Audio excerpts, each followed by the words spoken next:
இன்றைக்கி நாம் பூமணி அப்படிங்கிறவர் எழுதின கதை உரிமை தாகம். இதுவும் பாடப்பகுதியில் அமைந்திருக்கக்கூடிய ஒரு கதை தான். அந்த உரிமை தாகம் அப்படிங்கிற கதையை பற்றி தான் நாம் இப்போ பார்க்க போகிறோம். இவருடைய இயற்பெயர் என்ன அப்படின்னா மாணிக்க வாசகம், அதுதான் அவரோட இயற்பெயர். இவருக்கு நீ கதை எழுது அப்படின்னு சொன்னவர் ராஜா நாராயணன் தான் இவர் கதை எழுதுங்க அப்படின்னு சொன்னாராம். இவரும் கரிசல்மண் கதை தான் எழுதியிருக்கிறாரு. நிறைய வட்டார வழக்கு சொற்கள் இருக்கின்றன. அந்த கதை என்னென்னா நிலத்தின் மீது உரிமை. காலங்காலமாக இது நடந்துக்கிட்டே தான் இருக்குது. விடுதலை போராட்டமும் நம்முடைய நிலத்தின் மீது நாம் கொண்ட உரிமை தான். மொழி போராட்டமும் அப்படி தான். எல்லாமே அந்த நிலத்தின் மீது கொண்ட உரிமை. அதை தான் உரிமை தாகம். தாகம் எப்படி இயல்பாக ஒரு மனிதனுக்கு தோன்றுகிறதோ அந்த மாதிரி அந்த நிலத்திலே புழங்கியவர்களுக்கு தானாகவே அந்த தாகம், இது என்னுடையது அப்படிங்கிற அந்த உரிமை தாகம் தோன்றும் அப்படிங்கிற பொருளில் தான் அதை கொடுக்குறாரு. இதை பிள்ளைங்களுக்கு ஏன் கொடுக்குறாங்க இந்த மாதிரி கதைகள் அப்படின்னா, நம்முடைய நிலத்தின் மீது நமக்கு ஒரு உரிமை இருக்க வேண்டும், ஒரு தாகம் இருக்க வேண்டும், அது இளைஞர்களினுடைய உள்ளத்திலே பதிய வேண்டும் என்பதற்காகத்தான் இந்த மாதிரி கதைகளை கொடுக்குறாங்க. இந்த கதையில் என்ன சொல்ல வர்றாங்க அப்படின்னா, ஒரு பெண் இருக்கா, முக்கம்மா அவள் பேர். அந்த முக்கம்மா இருக்காள, அவள் என்ன சொல்கிறா, அவள் கணவன்கிட்ட சொல்கிறா, மேலக்காட்டில் கீழத்தாறு மேலே நம்பிக்கை கரையம் எழுதியிருக்குதான் உங்கள் தம்பி அப்படின்னு சொல்கிறான். என்னென்னா, அந்த புஞ்சை நிலத்தில் ஒரு பகுதி, நன்சை புன்சை என்று நிலத்தை 2 வகையாக பிரிப்பாங்க. இந்த புன்சை நிலத்தை நம்பிக்கை கிரயம் அப்படின்னா வட்டிக்காக எழுதி கொடுக்கறது. ஆனால் அது அவங்க பேரில் இருக்கும், அதை அவங்க திருப்பி கொடுத்துருவாங்க. அந்த மாதிரி எழுதுறதுக்கு பேர் நம்பிக்கை கிரயம் அப்படின்னு பேர். அந்த மாதிரி உங்கள் தம்பி எழுதி கொடுத்துருக்குதாமே அப்படின்னு அந்த மூக்கம்மா அப்படிங்கிறவ பருத்தி விதையை அந்த பெட்டியில் நிரப்பிக்கிட்டு, அதாவது முளைக்கும் தருவாயிலே இருக்கக்கூடிய அந்த விதைகளை அந்த பெட்டியில் நிரப்பிக்கிட்டு பேசிக்கிட்டு இருக்கா. முத்தையன் என்ன பண்ணுறான், அதையெல்லாம் வாங்கி ஓலைப்பெட்டியில் கொட்டிக்கிட்டே, என்ன சொல்கிற நீ அப்படின்னு ஆச்சரியமாக கேட்குறான். அப்போ அவனோட மனசு துருதுருன்னு இருக்குது. அவன் என்ன பண்ணுறான், அந்த இதில் சாட்டை ஒன்று இருக்கும், அந்த மாட்டை ஓட்டுறதுக்கு சாட்டை வச்சுருப்பாங்க. அந்த சாட்டை முனை எப்படி இருக்கும்னா ஒரு கயிறில் இருக்கும். அந்த கயிறெல்லாம் பிரிஞ்சு போயிருக்கும். அந்த கயிறை என்ன பண்ணுவாங்க, தொடையில் வச்சு அப்படி தேய்ச்சி அந்த கயிறை முறுக்குவாங்க. அந்த மாதிரி இவன் என்ன பண்ணுறான், அப்படியே அதை முறுக்கிக்கிட்டே அவகிட்ட கேட்குறான். அப்போ என்ன சொல்லியிருக்குன்னா, உனக்கு எப்படி தெரியுங்கிற மாதிரி கேட்குறான். என்ன இப்படி சொல்கிற அப்படின்னு சொன்ன உடனே அவன் சொல்கிறா, நேற்று கோழி கூப்பிட எழுந்திரிச்சு கஞ்சி காய்ச்சிக்கிட்டு இருந்தேன். அப்போ புருஷனும் பொண்டாட்டியும் கடுகடுன்னு பேசிக்கிட்டாங்க. மனக்கசப்பு போல் இருக்குது. மேலூரில் பங்காரசாமிக்கிட்ட 200 ரூபா வாங்கி திருப்பி கொடுக்க முடியல போல இருக்குது. கடைசியில் என்ன பண்ணியிருக்காங்க, அவங்க ஒரு இடம், அதை எப்படி குறிப்பிடுறாருன்னா, குறுக்கதவு அப்படிங்கிற ஒரு இடத்துல, ஒரு சின்ன இடத்த நம்பிக்கை கரையம் பண்ணி கொடுத்துருக்குதான் உன் தம்பி. 6 மாதத்துக்கு மேலே ஆச்சான் இது நடந்து. பொண்டாட்டிக்காரி சண்டை போட ஆரம்பிச்சிட்டா, அதை தான் நான் கேட்டேன் அப்படின்னு இந்த மூக்கமாக சொல்கிறாங்க. அப்போ இவர் என்ன பண்ணுறாரு, அப்படி பார்க்குறாரு, அண்ணன் தம்பி 2 வீட்டுக்கு நடுவில் ஒரு செவுரு, அதை அப்படியே பார்க்குறாரு. பார்த்த உடனே அவருக்கு ரொம்ப ஒரு மனசு கஷ்டமாக இருக்குது. இந்த மூக்கம்மாவை அவர் கல்யாணம் பண்ணிட்டு வரும்போது, கல்யாணம் பண்ணிட்டு ஒரு 15 வருஷம் ஆகுது. இந்த 15 வருஷத்தில் அவளுக்கு ஒரு 3 குழந்தைங்க இருக்குது. ஆனால் அவள் என்ன பண்ணுவான்னா, கல்யாணம் பண்ணிட்டு வந்தோடனே இந்த முத்தையனுக்கு மட்டும் அவள் சமையல் பண்ணுறது கிடையாது. அவளோட தம்பி வெள்ளச்சாமி, மாமியார் எல்லாருக்கும் சேர்த்து தான் சமையல் பண்ணி போட்டான். வெள்ளச்சாமி இருக்கானே இந்த முத்தையனோட தம்பி, அவனுக்கு சின்ன வயசு தான். அவன் என்ன பண்ணுவான், மெதுவாக இந்த மூக்கம்மாக்கிட்ட சொல்லுவான், மதனி கஞ்சி வேணும் மதனி அப்படின்னு சினிங்கிக்கிட்டே வருவான். ஆனால் அவளுக்கு அழுத்தே போகாது. எத்தனை தடவை அவன் வந்தாலும் அவனுக்கு அதெல்லாம் செஞ்சு கொடுப்பா. அவனும் வளர்ந்துடுறான். சின்னவனாக இருந்து வளர்ந்து அவனுக்கு கல்யாணம் ஆகிடுது. கல்யாணம் ஆகிற வரைக்கும் அவள் என்ன பண்ணுறா, ஒரு மகன் மாதிரியே தான் அவள் பார்த்துக்கிட்டு இருக்கா. அதுக்கப்புறம் என்ன ஆகிடுது, கல்யாணம் ஆன உடனே எல்லா இடத்துலையும் இருக்கிற மாதிரி ஒரு பிரச்சனை, பாசம்லாம் போயிடுது. 1 மாதம் அவன் என்ன பண்ணுறான், இயல்பாக இருக்கான். அதுக்கப்புறம் அவன் என்ன பண்ணுறான், மனைவி பேச்சை கேட்டுக்கிட்டு பங்கு கேட்குறான். சொத்தை பங்கு பிரித்து கொடு அப்படின்னு கேட்குறான். உடனே என்ன பண்ணுறாங்க, பங்கு பிரித்து கொடுக்குறாங்க. ஆனால் பங்கு பிரித்து கொடுத்து அவன் தனியாக போகும்போது கூட என்ன பண்ணுறாங்கன்னா, சந்தோஷமாக அந்த இப்போ என்ன பண்ணுறா, மூக்கமாக என்ன பண்ணுறா, சாப்பாட்டுக்கு வேணுங்கிற தானியத்தை எல்லாம் கொடுத்து தான் அனுப்புகிறான். முத்தையனுக்கும் ஒன்றும் தம்பி மேலே பெரிய கோபம் இல்லை. ஆனால் அவன் என்ன சொல்கிறான், பேசும்போது நீ எல்லாம் எனக்கு ஒரு அண்ணனான்னு கேட்டுறான். அது முத்தையனுக்கு ரொம்ப மனசு வருத்தமாக இருக்குது. அங்கே அப்பா செத்த காலத்திலேருந்து அண்ணங்காரன் தான் தோளில் தூக்கி போட்டு வளர்க்குறான். தம்பியோட மனசில் சொல்லி சொல்லி வளர்க்குறான். அவனை ஒரு வார்த்தை கூட கோபமாக பேசினதே கிடையாது. வேலைக்கு போகாமல் படுத்துக்கிட்டு இருந்தால் கூட அவன் என்ன பண்ணுவான்னா, போகிற போக்கில் நீ வேலை செய்யின்னு சொல்ல மாட்டான். போகிற போக்கில் சொல்லுவான், இங்கே பாருப்பா அந்த நிலத்தை போய் கிளறணும், அப்போ தான் பயிர் நிறையும் அப்படின்னு கோபம் இல்லாமல் அந்த விஷயத்த சொல்லிட்டு போகிறவரை போய் நீ எனக்கு அண்ணனான்னு கேட்டவொன்னா ஒரு மனசு தாங்கவே இல்லை. அப்போ அவர் சொல்கிறாரு, இலை உனக்கு உங்கள் அப்பா முகம் தகப்பன் முகம் முழுசாக தெரியுமாடா, இன்றைக்கி பேச வந்துட்ட, என்னை போய் அண்ணன் இல்லைன்னு சொல்லிட்டல்ல அப்படின்னு அவர் படப்படப்பாக சொல்லிவிட்டு கண்ணீர் கண்ணில் வழியுது. ஆனாலும் அதோட போயிடுறாரு. அதுக்கப்புறம் தம்பிக்கிட்ட ஒரு பேச்சுவார்த்தை கூட கிடையாது. ஆனால் தம்பிக்கும் ஒரு ஜோடி மாடு இருந்தது, காடு கரை வீடு வாசல் அப்படின்னு எல்லாமே இருந்தது. அவனும் குறையில்லாமல் தான் இருந்தான். இதையெல்லாம் அவர் நினச்சிக்கிட்டு எட்டி பார்த்தா அவனோட வீடு பூட்டி கிடக்கு. உடனே அவர் கேட்குறாரு, வெள்ளைப்பையன் எங்கேயோ போயிட்டான் போல இருக்குது, வீடு பூட்டி கிடக்கு அப்படின்னு அந்த கயிறு திரிச்சிக்கிட்டு இருந்தவர் கேட்குறாரு. உடனே அந்த முக்கமாக சொல்லுது, மேலூருக்கு தான் போயிருப்பான், விதைக்கிற நேரம் இல்லை இது, அதனால் போய் பணத்தை கொடுத்து கொஞ்சம் சரி கட்டிட்டு வந்துடலாம் அப்படின்னு போயிருப்பார். நாளைக்கு அவர் விதைப்பட்டியோடு நின்று அந்த வயலில் விதைக்க வந்துட்டாருன்னு வச்சுக்கோங்களேன், அது கொஞ்சம் கஷ்டந்தானே. அதனால் அவர் ஏற்கனவே சொல்லியிருக்காராம், வட்டி பணம் சேரலைன்னா விதைப்பட்டியோட வயலுக்கு வந்துடுவேன்னு சொல்லியிருக்காராம் அப்படின்னு சொன்ன உடனே இந்த முத்தையன் நினச்சி பார்க்குறான், இந்த விதையை நம்ம எடுத்து சாலுக்கு சாலு அந்த உழவுக்கு நடுவில் தூக்கி போட்டது போக வேற ஒரு ஆள் அந்த இடத்துல விதைச்சா எப்படி இருக்கும் அப்படின்னு நினச்சிட்டு அவன் சொல்கிறான், கையில் துட்டு இல்லாமல் போய் என்ன செய்ய போகிறான், அதில் வேற அவர்கிட்ட வசமாக புடியும் கொடுத்தாச்சு, வெறும் வாயை பேசி சமாளிக்க முடியுமா, அந்த ஆளுக்கு 10ஓட 11 ஆனால் நமக்கு சொல்லு, கூறுகட்ட பையன் இப்படியெல்லாம் செய்வானா. இப்போ என்ன பண்ணுறது, கையில் துட்டு கிடையாது, நம்மளும் பருத்தி விதை புண்ணாக்கு அப்படின்னு எல்லாத்தையும் வாங்கி போட்டுட்டோம், என்ன பண்ணுறது அப்படின்ட்டு அவளை பார்க்குறான். அவள் என்ன பண்ணுறா, ஈர கையை அவளோட புடவையில் தொடச்சிக்கிட்டு காதில் இருக்கிற தோட்டை கட்டி கொடுக்குறா. இந்தாங்க இதை கொண்டு போய் அடமானம் வச்சுட்டு பணத்தை வாங்கி அடைச்சிட்டு மறு சொல்லி பாருங்கள்.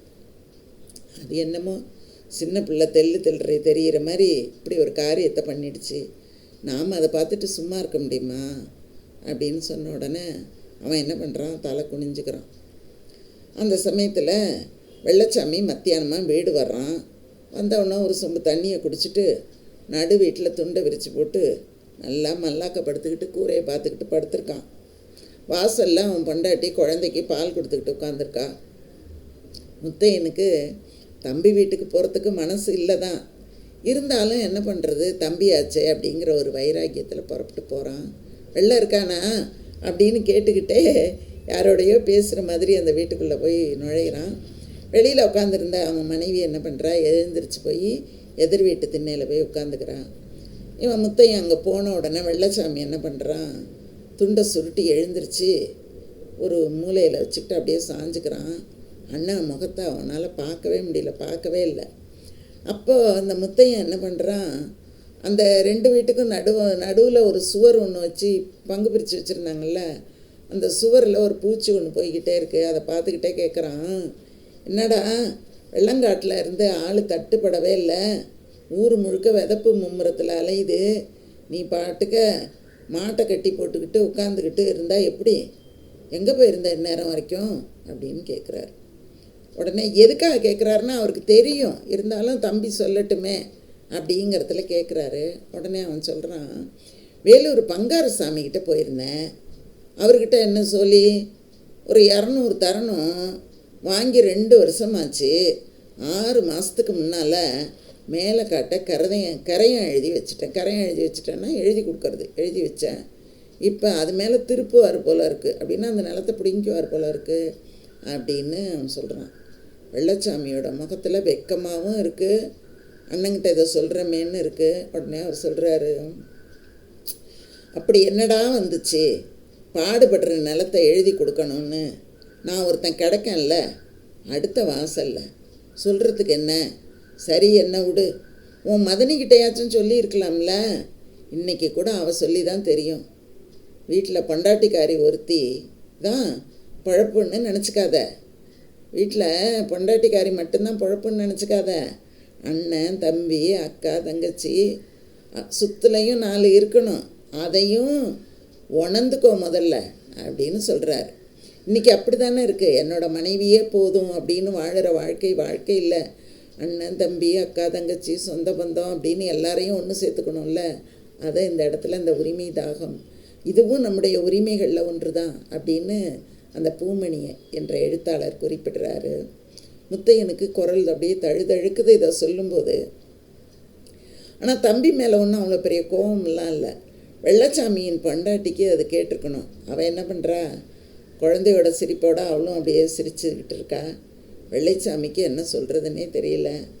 உடனே திருப்பி முத்தையன் கேட்குறாரு, சரி சரி அது போட்டோம், நீ என்ன நிலத்தை என்ன அவனுக்கேவா எழுதி கொடுத்துட்ட, நம்பிக்கை பத்திரம் தானே, நம்பிக்கையாக தான் வட்டிக்கு இடம் எழுதி வாங்கினார், வட்டியாக கட்டியாச்சு, முழு பணமும் இப்பயே வேணுமா, மேலூரில் வச்சு தான் எழுதுனாக, தலையை ஒட்டினா அந்த இது ஸ்டாம்ப்பு ஒட்டி கையெழுத்து போட்டு கொடுத்தேன், கிராம முனுசு தான் எழுதினார் அப்படின்னா என்ன, கிராம நிர்வாக அதிகாரி தான் அந்த கரையத்தை எழுதி வச்சுருக்காரு அப்படின்னு சொல்கிறான். அம்பிட்டு தானா, நான் என்னமோ ஏதோன்னு பயந்துட்டு இருந்தேன். அவர் இனி என்ன செய்வார் பார்ப்போம். பெரிய மனுஷனா, பெரிய மனுஷன், என்கிட்ட ஒரு வார்த்தை சொல்லியிருக்கலாம்ல. சே, பெரிய மனுஷன்லாம் ஊராஞ்சொத்துக்கு தான் பாயை பொழந்துக்கிட்டு திரியிறான், உழைச்சி தேடினவங்களுக்குன்னு தான் வலி. நம்ம புழுக்கத்தை மனசில் வச்சுக்கிட்டு ஒருத்தரோட ஒருத்தர் இப்படி பேசாமல் இருக்கிறத தான் அவனுக்கு ரொம்ப தொக்கா போகுது. அதனால் அவன் என்ன பண்ணுறான், நேரங்காலத்தோட நம்மளோட சொத்தை பிடுங்கலான்னு பார்க்குறான். சரி அது போட்டு நீ நேரங்காலத்தோட மாட்டை பற்றிக்கிட்டு போய் ஒரு உழவு எழுப்பி போடு, மேலே காட்டுக்கு விதை வித்து இருக்குல்ல, நாளைக்கு 2 தடவும் வெளிச்சிடலாம். அதாவது இவன் நிலத்துலையும் அவன் நிலத்துலையும் விதைச்சிடலாம், நான் மேலூர் வரைக்கும் போயிட்டு வந்துடுறேன் அப்படின்னு சொல்லிட்டு முத்தையன் புறப்படுறான். அப்போது வெள்ளச்சாமி சொல்கிறான் மனைவிக்கிட்ட, இந்தா அரசனா கஞ்சி ஊற்று 2 மடக்கு, உழவடிச்சிட்டு தான் திரும்பணும். அவனுக்கு ஒரு மனசில் ஒரு சந்தோஷம், அண்ணன் அப்படி சொல்லிட்டானே அப்படின்ட்டு போய் வயலில் போய் உழுதுட்டு திரும்பலாம் அப்படின்ட்டு போகிறார் அவன். அந்த சமயத்தில் இவர் இந்த முத்தையன் அங்கே போயிடுறாருல, அங்கே மேலூர் பங்காருசாமி திண்ணையில் அப்படியே இருக்கிற அந்த தூண் இருக்கும்ல, அந்த உத்தரத்தை அப்படி சாஞ்ச மாதிரி அப்படி பூசணி பழம் மாதிரி உட்காந்துருக்காராம். பார்த்தா அவர் தலை சப்பிய பனங்கொட்டை மாதிரி நரைச்சி போயிருந்த ஒரு குடுமி. நேராக முத்தையன் அங்கே போகிறான். போயிட்டு கும்பிடுறேன் சாமி, தலைக்கு மேலே கை கூப்பினான். சத்தம் கேட்டோடனே இந்த பங்காரு சாமி என்ன பண்ணுறாரு, வாப்பா, பெரிய ஏப்பம் போட்டார். அவன் திண்ணைக்கு கீழே ஒடுங்கி உட்கார்னான். அந்த திண்ணை மேலே அவர் உட்காந்துருக்காரு. திண்ணைக்கு கீழே கை காலை ஒடுக்கிக்கிட்டு முத்தையன் உட்கார்றான். என்ன முத்தையனால் இந்த பக்கம் தட்டுப்பட மாட்டிய, புதுசாக வந்திருக்காப்புல இருக்கு, என்ன சங்கதி? பங்காருசாமி ஆச்சரியத்தோடு விசாரித்தார். உடனே அவன் சொன்னான், நிறைய பேர் அப்படின்னு அவன் கேட்கும்போதே அவரை பற்றி அந்த பூமணி எழுத்தாளர் எழுதுகிறாரு. அடிக்கடி இந்த மேலூர் பங்காருசாமியை தேடி நிறைய பேர் வருவாங்க, பணம் வாங்குவாங்க, கொடுப்பாங்க, எல்லாருக்கும் நோட்டு எழுதி கொடுத்துட்டு வாங்கிக்குவார். வசமான பிடி இருந்தால் தான் கொடுப்பாரு. ஈடாக நகையை கொடுக்கணும், இல்லை நிலத்தை கொடுக்கணும். ஆனால் எதை கொடுத்தாலும் வட்டியை மட்டும் அவர் குறைக்க மாட்டார். அந்த அளவுக்கு அவர் ஒரு என்ன வலிமையான ஒரு பணம் தரக்கூடியவராக இருக்கார். உடனே இவன் சொல்கிறான், முத்தையன் சொல்கிறான், என் தம்பி என்னமோ பாக்கி கொடுக்க வேண்டியதாக கேள்விப்பட்டேன். அவன் ஒரு சின்ன பையன், எனக்கு தெரியாமல் நடந்து போச்சுங்க, அதை கணக்கு பார்த்து தீர்த்துடலான்னு தான் அப்படின்னு சொன்ன உடனே அவருக்கு ஒரு கோபம் வருது. என்னப்பா இது, உனக்கும் உன் தம்பிக்கும் மன கஷ்டப்பாச்சே, அவனுக்காக நீ வந்து நிற்கிற? அண்ணன் தம்பிக்குள்ளே 1000 இருக்கும் சாமி, இன்றைக்கி அடிச்சுக்கிறது தான், நாளைக்கு கூடிக்கிறது தான். சிறுசுக முண்டிக்குச்சுன்னா நாம் தாங்க பொறுத்து போகணும். அதாவது தம்பிக்காரன் அப்படி பண்ணால் அண்ணன் தான் பொறுத்து போகணும் அப்படிங்கிற மாதிரி சொல்கிறான். அது சரிதான். ஆமாம், கையாந்தி ரூபா வாங்கினவன் வெள்ளையனாச்சே, 400க்கு கரையும் வேற இருக்குது அப்படின்னு அந்த பங்காரசாமி சொல்கிறார். 400ன்னு சொன்ன உடனே இந்த முத்தையனுக்கு ஒரு மாதிரி இருக்குது. 200ன்னு தானே சொன்னான். நம்பிக்கை கரையத்தில் பிஞ்சை எழுதி வச்சுருக்கான் போல இருக்குது. வட்டி வேற கொடுத்துட்டானாமே, அசலை கொண்டு வந்திருக்கேன், கணக்கு முடிச்சு விட்ருங்க. அண்ணன் தம்பிக்குள்ளே 6 வந்தண்ண. அவருக்கு ஒரே கோபம், சூடு கிளம்புது. இந்தாப்பா, உன் பாட்டுக்கு பேசிக்கிட்டு இருந்தா எப்படி? உன்னை நான் பார்த்துக்கிட்டேனா வச்சேனா? கடன் வாங்கினது அவன். நம்பிக்கை கரையான்னு உனக்கு அணையும் தெரியுமோ? அதாவது உனக்கு இந்த மாதிரி அவன் நிறைவாக கொடுத்தானா, நம்பிக்கை கரையத்தில் கொடுத்தானான்னு உனக்கு தெரியுமா? ஏன்னா நானும் அவனும் தானே வச்சு எழுதிக்கிட்டோம். 400க்கு அறுதி கரையம் பண்ணியாச்சு. அதாவது 400க்கு விற்கிறதா எழுதி கொடுத்துட்டாங்க.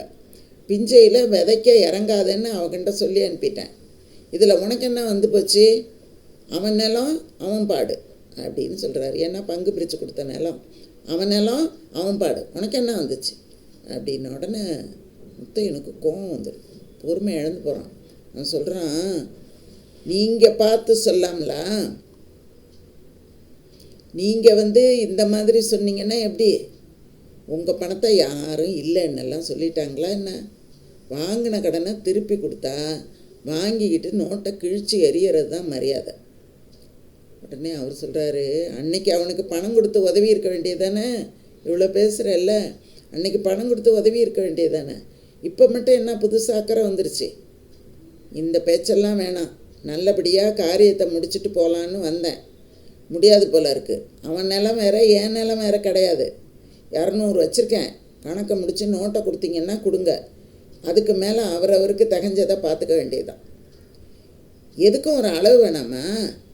நாளைக்கு பிஞ்ச விதப்பு நடக்கும், ஒரு எட்டு வந்து பார்த்துட்டு போங்க அப்படின்னு தைரியமாக பேசுகிறான். அவன் அவரை தைரியமாக ஏறிட்டு பார்க்குறான். வேற பார்த்த உடனே உதட்டு துடிக்குது முத்தையனுக்கு, உதட்டு துடிக்குது. அவனோட பார்வையை அவரால் தாங்க முடியல. ஏன்னா இவர் ஏமாத்துறவர். என்றைக்கு இருந்தாலும் நியாயமாக இருக்கிறவங்க பார்த்தாங்கன்னா அநியாயம் பண்ணுறவங்களுக்கு ஒரு பயம் வரதானங்க வரும். அந்த மாதிரி அவர் தாங்க முடியல. அவன் பார்க்குற பார்வை அப்படியே முகம் சுளிக்கிறாரு. உடனே சுளித்த உடனே வெள்ளச்சாமி நிலத்தை சட்டப்படி சொந்தமாக்கி கொள்ள முடியாது அப்படின்னு அவருக்கு தெரியும். இருந்தாலும் பயமுறுத்தி 200க்கு 400 வாங்கிடலாம் அப்படின்னு அவர் நினச்சிக்கிட்டு இருந்தார். இவன் முத்தையன் அப்படி பேசுகிறது அவருக்கு ரொம்ப எரிச்சலாகிடுது. அந்த அளவுக்கு வந்துட்டியா? நான் தெரிஞ்ச மட்டும் பார்த்துக்கிறேன், அதுக்கு மேலே வார்த்தையை வளர்த்துக்கிடாத, சங்கடம் வந்துடும். அவர் விருட்டுன்னு உள்ளே போயிடுறாரு. அவரை பதட்டத்துடன் பார்த்துக்கிட்டே இருக்காங்க அவரோட மனைவி. வரப்பா திரும்பின முத்தையன் சொன்னான், யாருக்கு சங்கடம் வரப்போகுதுன்னு தெரியலை அப்படிங்கிறான். புரட்டாசி பிறந்துட்டுன்னா போதும், ஊர் முழுக்க சுறுசுறுப்பு தான், எல்லாம் கூலிக்காரவங்க. ஏன்னா ஏறு உழவு அப்போ தானே நடக்கும். அடுத்த நாள் வெள்ளங்காட்டி, அதாவது விடியறதுக்குள்ளே மூளை முடுக்குகளில் கிடக்கிற அந்த ரெட்டை கலப்பை எல்லாத்தையும் எடுத்துக்கிட்டு கஞ்சி கலையம் கூடையுடன் பனைமரத்து பாதையில் மூக்கமாக வந்துக்கிட்டு இருக்கா. அவளுக்கு பின்னால் தூக்குவாளியோட அந்த வெள்ளையம் பண்டாட்டியா அவளும் வர்றா. ஏர் பூட்டியாச்சு. முத்தையன் நிலத்தை தொட்டு கும்பிட்டுட்டு கயிறை பிடிச்சான்.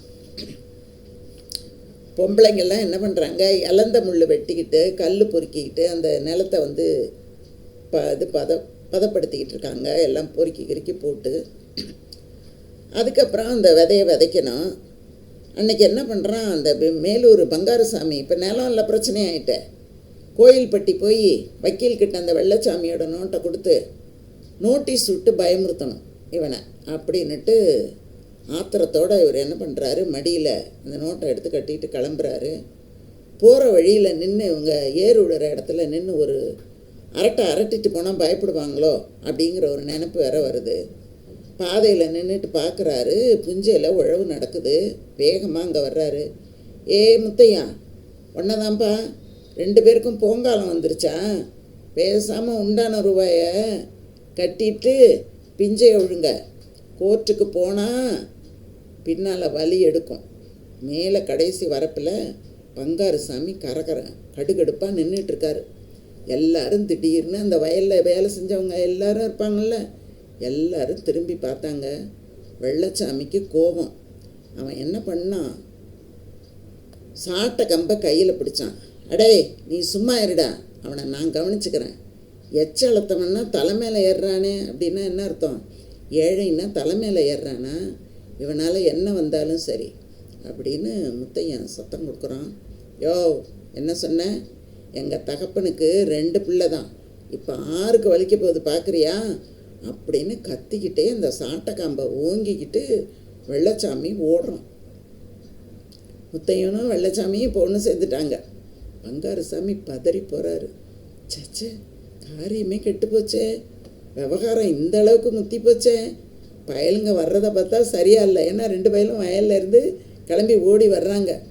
இன்னமே நம்ம இங்கே நின்னோம் நிலமை ரொம்ப மோசமாயிடும் அப்படின்னுட்டு மேலே வரப்புன்னா தெரியும், வயலுக்கு நடுவில் போகக்கூடிய பாதையை தான் வரப்புன்னு சொல்லுவோம். மேலே வரப்பை தாண்டி கரிசல் கட்டிகள், அந்த கல் மண்ணெல்லாம் இருக்குது பாருங்க, அதிலெல்லாம் அவுந்த வேட்டியை கையில் பிடிச்சிக்கிட்டு தொபுக்கு மேலூரை நோக்கி ஓட ஆரம்பித்தார் அப்படின்னு சொல்லி அந்த கதையை பூமணி அவர்கள் முடிக்கிறாங்க. அப்படின்னா இந்த உரிமைக்கு, இந்த நில உரிமை, அந்த உரிமை தாகம் அப்படிங்கிறத மிக அருமையான அந்த கதையில் கரிசல் மண் அப்படிங்க அந்த கரிசல் வட்டார வழக்கில் அவர் சொல்கிறாரு. இந்த கதை எல்லாரும் தெரிந்து கொள்ளும்போது இந்த நிலத்தின் மீது நமக்கு எவ்வளோ உரிமை இருக்கிறது அப்படின்னு தெரியும். இது வெறும் மண் கிடையாது, இது வெறும் ஜடம் கிடையாது, இந்த மண் தான் நமக்கு எல்லாமே. அதை உணர்த்தும் விதத்தில் இந்த கதை அமைந்திருப்பது மிக்க மகிழ்ச்சி. கேட்ட உங்களுக்கும் என்னுடைய நன்றியை தெரிவித்துக்கொள்கிறேன். ரொம்ப நன்றி, வணக்கம், வாழ்க. சப்ஸ்கிரைப் பண்ணி வைங்க.